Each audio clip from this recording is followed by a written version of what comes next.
Ty Law on Ty Tuesday, brought to you by Zudi. Build any app your company needs in a week. And by Twisted Tea. Keep it twisted, New England. And Ty Law, also brought to you by Apex Entertainment. Experience the thrills at Apex Entertainment in Marlboro. And he joins us this morning, as he always does, on the Harbor One hotline. Good morning, Ty Law. Good morning, guys. How you doing? Speaking of Apex... am I allowed? Apex. Am I allowed to talk about what we're talking about? Yes, absolutely, man. Go ahead. I mean, we open. It's Tuesday. We talk about anything. All right. We're planning on doing an event with Ty Law to benefit the Greg Hill Foundation. A bowling event with Ty Law at Apex. Ooh. All right. They coincidentally they have, I believe, 24 lanes to bowl at Apex. So I think we're going to call the event 24 Lanes. Okay. With Ty Law. Hey, I like it. All right. That's very coincidental. But Apex is amazing. I mean, something for us as adults because we can bowl, we can eat, we can drink. More importantly, and we got something for the kids. So if you had to bring your kids, you could just say, "Y'all go over here, and we're gonna do our thing." Ty strikes me as a good bowler. Yeah, are you a good bowler? Well, he's a great athlete. Right. He's probably good at everything. You know what? I'm an athlete, so I ain't gonna say I'm not a great bowler, but damn it, I'm an athlete. I can pretty much do everything. Just get me on there, give me 5 minutes, and I'll figure it out. I like the go-karts. just like golf. I played golf yesterday. I ain't claiming to be Tiger Woods, but you can call me Ty Law Woods. That's my nickname. By the way, where Ty is from is where Ken Laird's from. Big bowling area, Western Pennsylvania. Oh, yeah, they got now, the bowling alleys that I went to growing up is nothing like Apex. Let me say that. I mean, it may smell like mothballs and everything else, but you get some good bowling in there. So I think everything goes as planned. We're going to try to do that on a Ty Tuesday. I think November 8th or something like that. Is that right, Ty? Yep, November the 8th on a Tuesday. So it's going to be a great day. So we're going to get to, talk trash and say what we got to say in the morning. And then we're going to go, bowl and do the same thing and raise some money for the Greg Hill Foundation. So I'm looking forward to it because I'm definitely looking forward to kicking your ass because I don't have to beat nobody but Greg. I'm going to beat Greg at his own foundation event. Well, That's what I want to do. I mean, not surprisingly, I am an excellent bowler. So we'll. I earned my stripes at Crowell Bowell in Stowe, Massachusetts when I was a youngster. Used to ride my bike over there after school. Yep, bumpers down. Is that a candlestick or duck pin? It was the candle pins is what they called it. Yes, it was the candle pins. I prefer the small balls. Because Wiggy's an athlete too. I can say that. Wiggy, I wouldn't be surprised if he can bowl because he showed me something not only on the football field. Wiggy can do that softball and that baseball too, man. So Wiggy is surprised. I don't know about Coco. I got to see you out there, Coco. I was a D1 athlete. If you can't bowl, damn it, I'm clowning. I'm trying to tell you right now. I mean, I hold no ball. Hey, females, I'm clowning Coco because we family. If you can't bowl. The biggest issue for Wiggy up until recently, because he got rid of the food demon, was that he couldn't get his fingers in the actual big balls. That was the problem. But now he's lost. Right. You're down like a 30 pounds. I'm 30 down. pounds. Yeah, you look great, 30 Wiggy. pounds. I still got about 30 more to go, You but look fantastic. You know? Look fantastic. All right. So, hey, Ty, I wanted, if you could, before we get to the Patriots, your thoughts on Tua and that situation. We were talking earlier about Rob Ninkovich, who yesterday said he will not allow his sons to play football, which I thought was very interesting. I know you got a couple sons who play the game. Where do you stand when it comes to what happened with Tua? I mean, I think, first of all, I put the blame on the Miami Dolphins and their training staff because you have to protect players from themselves. We're taught to go out there and play through whatever. And we, as athletes, we want to go back out there and play. But you clearly seen, especially in a short week, that he had a concussion the first time. I seen nothing about what they say, a back or that his back, anything like that. That was a damn concussion. So you shouldn't have put him back out there on the field. Now when this happened, it raises more awareness to the whole concussion thing, which we've been going through in the CTE, all that stuff anyway. But you have to protect the players from themselves. But when we played, Wiggy, how many concussions have you had? We called it getting your damn bell rung. We thought it was fun. You seeing stars. You know what I mean? So that it wasn't looked at as a concussion then. But you have to protect the players. But if you ask the player at any time, he's going to want to go back out there. As far as my son playing, look, I played. If he wants to play, the only thing that I question is the people that are coaching, especially at that level at a young age. They're not always the best coaches, but I also have to give them credit for being out there, you know, putting the time in with the kids and not getting paid. You know what I mean? Because they're just out there, you know, filling a void that no one else is out there doing. So you have to give those people, you know, what we call coaches in the little leagues, you got to give them some type of credit, even though they're not the best for the game and for the kids. So it's that catch-22. Well, Ty, one of the things that Courtney and I were talking about going back and forth, and, you know, I just feel like players at that level, at the NFL level, they don't think about 20, 30, 40 years down the road. At least I did. You know, I don't know about you. Maybe No. I don't know how some of these younger players, but I feel like what they're caught in is the moment, is my 50, 60, 200,000 clearing every 2 weeks. So I think when you get players that need to look out for themselves, it's hard because they're about their money, and being on the field is how they get their money. Absolutely. And, I mean, it's about now. You're not thinking about later on, because if you thought about later on, we probably wouldn't be playing football in the first place, because it's a violent game. Things happen. One play can change everything. So we know what we signed up for. And when you're making the type of money and you dreamt about this for all your whole life, you want to take advantage of that and be out there on the field. Or you can get Tom Brady, Wally Pitt.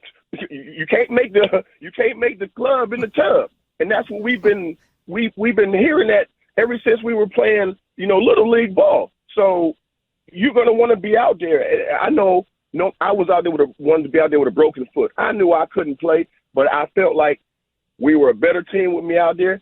My job was on the line. All that stuff goes through your head. You know what I mean? So you have to play, and you're not going to think 10 years down the line. You're not, because guess what? I'm making my money right now. But if you were Tua and you already have $30 million guaranteed, would you consider retiring at this point right now? Hell no, because I got $30 million guaranteed, but I got $200 million on the table, and I want to play football. So no, I mean, you didn't make it all the way that far just to say, okay, give me a couple years. Yeah, I got my money. No, you still have football in your soul. You have football. You have a good team. You want to prove to yourself and everybody else. And then when you see other quarterbacks, and it's only 32 of you guys in the NFL, I can be one of the 32 guys, the select 32 guys that's making, you know, $40, $50 million a year. That's hard to give up, especially when you love the game. Now, if he feels himself that, you know what, this is not worth it, that's a personal decision. But from talking about overall athlete standpoint, damn it, I can make two. If he can do it, I can do it. And that's just the competitiveness that we have. And he ain't going to leave $200+ million on the table if he can go back out there. Ty, Bill told Greg yesterday that he has gone in the middle sometimes and said, no, this player cannot go back on the field. He doesn't look right, whatever. I know that you said that you blame Miami and the training staff, but how much blame do you put on Mike McDaniel for seeing how that all went down, even though they told him, you know, Tua passed all the concussion protocol testing, that he let him go back on that field? As a head coach, you have to listen to the training staff. I mean, that's the thing. You got a lot going on. So I put it more on the trainers and the head coach. Of course, Coach Belichick, he has the title of GM and everything else when it comes to the Patriots. But you have so much going on, and you depend on those training staff to say who can and who can't play. Your job is to coach. You're not a medical advisor as a head coach. So I don't put so much on that. Because as a player, we don't know what Tua said. He could be like, I'm okay because I've been there. I've been in that position knowing that I'm seeing stars and I'm just ready to get back out there on the field. that's just the way it is. So if they tell me I can go back in, damn it, I'm going back in. Ty, when you look at this team and kind of where they're headed, I know Mac is done for a while, and we were talking about Bailey Zappe and the potential of if he plays well over the next 5 weeks and has this team at 4-1, could we be sitting here looking at a quarterback controversy? And we've seen Bill, go with the backups before, but do you feel like if Zappe has a good stretch, that's something that we could be talking about in 4 or 5 weeks?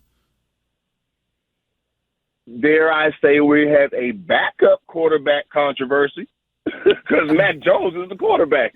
So I don't see it, happening, like because we've seen it before with Tom Brady and Drew Blair. So I don't think it's going to go there because I think Coach Belichick, he wants Mac Jones. I think the team is with Mac Jones. I think he proved himself enough in the first year to warrant if he get injured.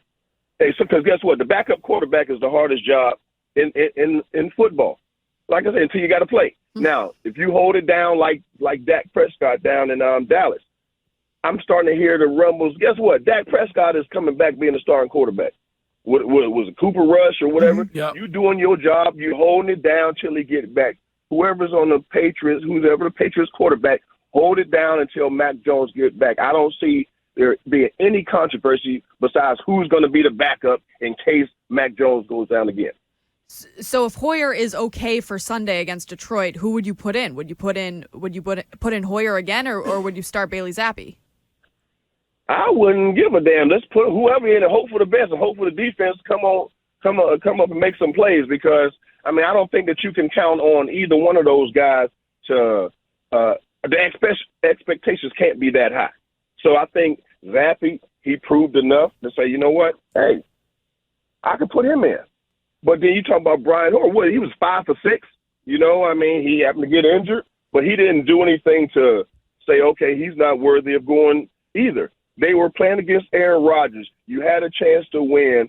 The defense, you stepped up at some times, but you're still giving up too many big plays when it counts. They take and bend, but don't break to the extreme because you eventually break. I have never seen, a defense like just give it up at the wrong damn time all the time. You know what I mean? And I'm a defensive guy.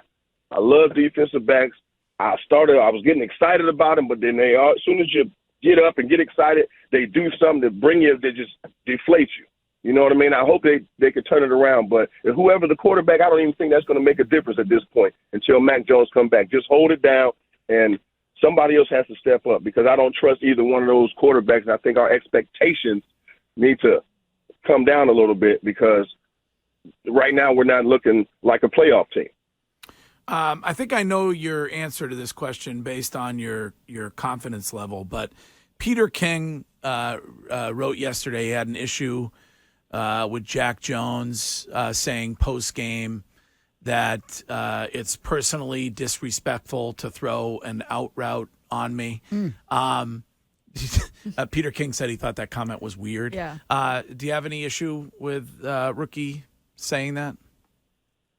I love the confidence if you can go out there and back it up. But from what I've seen, you don't know situational football. I don't know. What's going on with that defense? But it's pitch and catch. Hey, Wiggy, are you watching the defense when it's third and short? They need a first down. It's Aaron Rodgers over there, and if the third down is 5 yards to go, why are you 7, 8, 9 yards off? Right. That's pitch and catch. You don't need to run. So that's disrespectful by doing that to your defense, backing up and not challenging them. No one's playing and challenging the receiver. So you make a couple plays, you get an interception, but to say something like that, you got to have some swag and go out there and make some plays. And I don't think anybody in that secondary, especially a rookie, to say something like that. You ain't making enough plays to say nothing like that. Shut up. Have you offered to put yourself in a financial advisor role for that rookie yet, or are you going to wait till midseason? Hey, guess what? Hey, If they keep playing like that, they ain't gonna need no financial advisor. You can put that in a regular old checking account. Yeah. You keep playing like that, you ain't even gonna need direct deposit. Ty, when you look, when you get the big check, hey guys, when you get the big check, you get direct deposit. When you get the regular check, you just get that in your locker. Yeah, right now they gonna get their check in the top of their locker, and you can go cash it at the bank like everybody else. you go to a check cashing place. You go to check cashing place to get that because that's what the hell kind of check you about to get. Playing like that. So Ty, when you look at the defense, especially the secondary, right? How do you then change it, right? Or are you a team that just needs to be like, all right, we can't really play man, because when you look at some of those pitch and catch situations, especially later in the game, it looked like the touchdown that wasn't a touchdown was man coverage. The Randall Cobb play against Bryant looked like it was man-to-man coverage. When do you as a defensive staff go, maybe we just don't have those horses to play man and we got to be just a zone team? Or do you keep trying? I think you got to keep trying to a certain extent, but like you said, it's somebody got to make a play. I don't think you got to practice it more. I don't know what it is. I mean, you don't go in there to lose the game, but eventually in this league, someone has to step up and make a play. Eventually, you're going to have to play man to man. It's like any sport. In boxing, eventually you're going to have to get in there and punch somebody back. So in order to win. So I just think that they have to keep moving forward. But if you're going to be a predominantly zone team, you're putting too much pressure on the guys up front because they can't hold up in the back, and you're going to start losing the defense, losing the locker room because the guys up front are going to look in the back. Because I know Willie and those guys, they held us accountable. Y'all better hold up. We held those guys accountable. Man, get to the damn quarterback. And I think so. I mean, we had that within our locker room. I don't know what's going on, but the secondary. Right now that's the weakest link because those guys and those linebackers, they're going hard. I mean, they're getting pressure on the quarterback. Those guys are doing a pretty decent job up front. They just need to hold up in the back, and they're not doing that right now. I see some signs though. I see some flashes because they make plays. But as far as situational football, I do not understand. And when I'm sitting there looking, I'm like, I know Belichick didn't call that. I know he ain't called that shit. That's you backing up because you scared. There we go. That's payment for the swear jar right there on the S-bomb. That's a walk-off. Oh, man. My bad. But I will say this. If Ty is helping us when it comes to the 24 lanes bowling event, we're going to raise a ton of money at that event. Right. Mm-hmm. He never has to pay the swear jar off again because he's doing that event to raise the money. How do you feel about that? Works for me. I mean, that means you can keep swearing. You can drop like 5 or 6 expletives per interview. But you know what? I'm going because I need to do better for myself, so I'm going to still give to the swear jar if I mess up. You know what I mean? We're going to raise the money, but that's what it is. It's Ty MF and Tuesdays, and if I mess up, I owe. So, we're going to raise that money on the 8th. I'm looking forward to it. And like I said, Apex, we're going to eat, drink, have a good time. We can even bring kids. Man, ain't that kind of cool if you can bring your kids and just say, go ahead and we're going to do our thing. So I'm looking forward to it, Greg, for real. But we're going to keep the swear jar all year so we can keep giving. Twisted question of the week is brought to you by Twisted Tea. Keep it twisted, New England, and Courtney has it for Ty Law. Well, I was going to ask, you look at the next 5 weeks ahead of them. Are they in a perfect situation? Obviously, 1-3, not great, but to rebound and get themselves right again, even without Mac Jones? You look Detroit, Cleveland, Chicago, the Jets, and then the Colts. Oh, we back at 500, man. Oh, we good with that schedule. Hey, look, I see now that schedule helps. That can bring confidence, and they're not very good teams. So I think that we get back on track with them, and hopefully that carries on to when we have some real competition. A good team because all those teams are losing teams. You should win that off of Coach Belichick alone. All you got to go out and do is play. But the situational football has to be addressed. But those games right there that you said, Coco, I see them. They win in 4 or 5 of those. They should anyway. Ty, as always, great to talk to you. Thanks for being here this morning. We'll talk to you next week. Okay, thanks, guys. All right. Take it easy. Ty Tuesday, that's Ty Law. We'll be right back.